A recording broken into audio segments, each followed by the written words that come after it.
Hey travelers, Mag, MsPatt, and Sanferic continue our adventures through Alaska, starting with Ketchikan, Alaska's first city. Now normally, this is the point where we would call an end to our day. The sun would be setting and we'd be heading in to get some sleep in a hotel room. But this is Alaska in the summertime, and the sun isn't really going to completely set. It's going to kind of dip on the horizon a little bit, but it's just going to give up and come right back up. That means we can continue geocaching far longer than we would under any other circumstances. That means this journey is going to continue.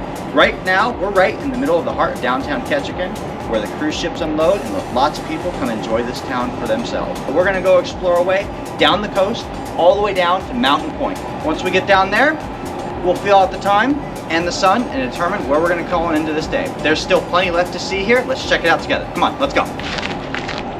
Incorporated on August 25th of 1900, Ketchikan became the very first official city in the state of Alaska. It is located along the furthest southeastern edge of the state with a population of 8,000 people, making it the 6th most populated city in Alaska. Its strategic position at the southern tip of the Inside Passage allows it to connect the Gulf of Alaska to the Puget Sound. Speaking of sound, I recognize the sound of that small motor. Oh my goodness, it has been so long since we've seen one of these. Sanferic, what do we have here? We've got a wacky waving, flailing arm, inflatable tube guy here. That's right, we've got a wacky waving, inflatable arm, flailing tube guy waving around, all wacky, woo-hoo-hoo! In its earliest years, Ketchikan Creek served as a summer fish camp for Tlingit natives until Mike Martin arrived in 1885, establishing the infrastructure to turn it into a small town. Prospecting for the Oregon Canning Company, he established the saltery Clark and Martin, and in cooperation with Nova Scotia native George Clark, the first general store.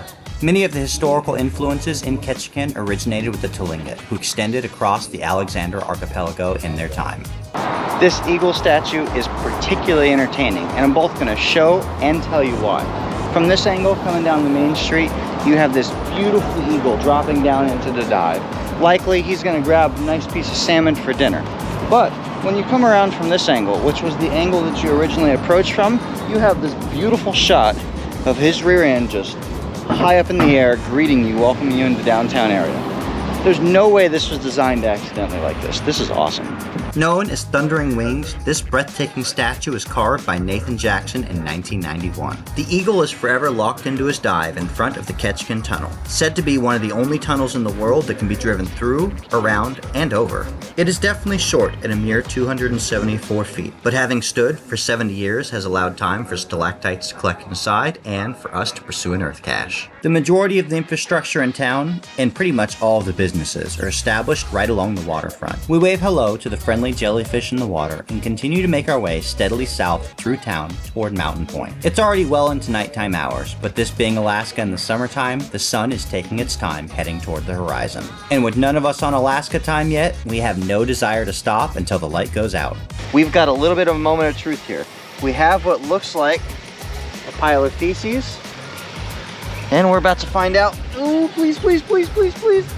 Oh, it's pretty rock hard. That doesn't mean it's what I think it is, though. Oh, but in this case, it is a geocache. Whew. Yep, definitely a geocache. Nasty. It is difficult to convey just how lucky we are to have the streets of Ketchikan basically all to ourselves this evening. The infrastructure allows up to 5 cruise ships to dock at a time, meaning that on any given day, there might be as many as 10,000 tourists out roaming the streets. Last year alone, it was estimated that more than 1.5 million people crowded onto these streets. It's hard to imagine what 10,000 people might look like out here, but by contrast, it's easy to imagine what just 1 or 2 people look like. That gives us basically free reign of the place while we track down the stages of the multi, find geocaches hidden in the middle of what would be busy streets, and enjoy the sights. I think all 3 of us can easily agree that this was exactly the right place to begin our Alaska journey. MsPatt is coming along on all of our geocaching adventures. She is finding a lot of these really tough ones that would have had me scratching my head. We're gonna actually do this one in reverse. Look how good this camo is. Now let's make it disappear back in its hiding spot.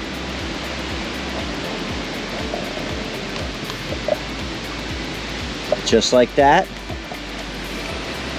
it's gone. Now, while we are very happy to be here too late to have to swim through thousands of people, we're a little remiss to be here a bit too early to see thousands of salmon swimming up Salmon Creek. Some estimates state that as many as 1 million salmon swim up this 6-mile stretch of creek between July and September. MsPatt, you want to share with the audience what we have here? I have a stick.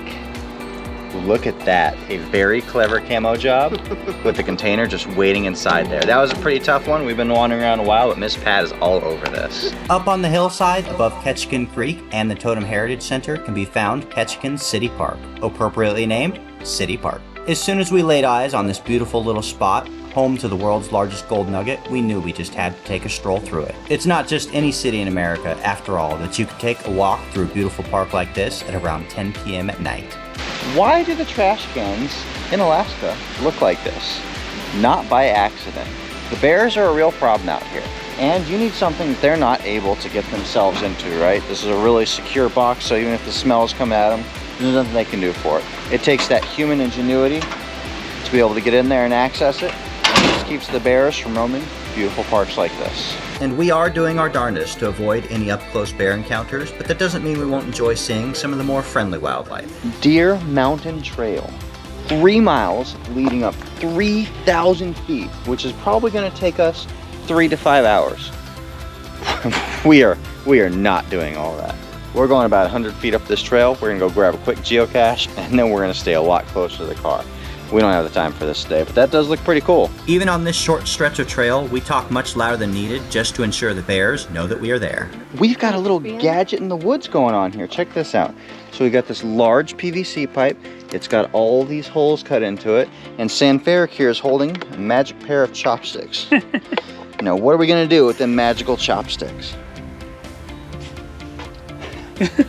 So, I've actually worked a puzzle like this before. The container is going to be there at the bottom, and you have to lift it 1 piece at a time, using 1 stick at a time to lift, hold, and the key is leverage. So you put the little stick in, you flip it up. You put the next step in, you flick that one up, and you keep going. We're going to watch him hit the road to success here. Oh, he's got it. Look at that movement. He's solidly pushing this thing up. And that leverage is key right there. He flips that stick up, and it gives him enough room. And the next one is climbing to the top. We're going to see this thing start to poke out. And look at that. He made that look easy. We allow the listings to guide the way, bringing us in to yet another beautiful creekside spot. There are just, in general, in this whole area, a ton of great geocaches. Many of them we have not shown you because there's no way to show you that ground zero without giving away exactly what geocache it is. The ones we have, I think we've done a pretty good job of. And this one is another great camouflage job. Once again, we've had the geocache the entire time I've been speaking directly in the frame. Do you see it? Take a good look. Nope. Nope.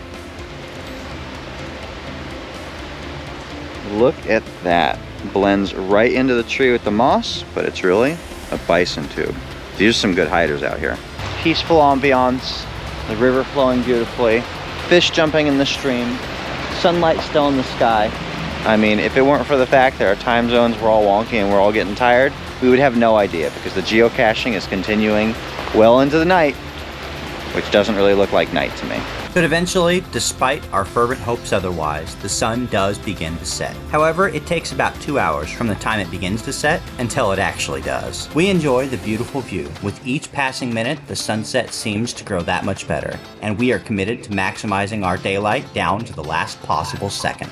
As we begin to close in on Mountain Point, we have to break out our flashlights to track down the last couple of finds, letting us know that the night is over.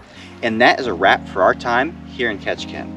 I have seriously misjudged the amount of light we would have. I actually thought we'd have more of that dusky thing going for the night, but we have lost it almost completely. Granted, it is 11 p.m., but nevertheless, it has gotten too dark for us to continue, and we have to wait those 3 to 4 hours for the sun to go ahead and pop back up.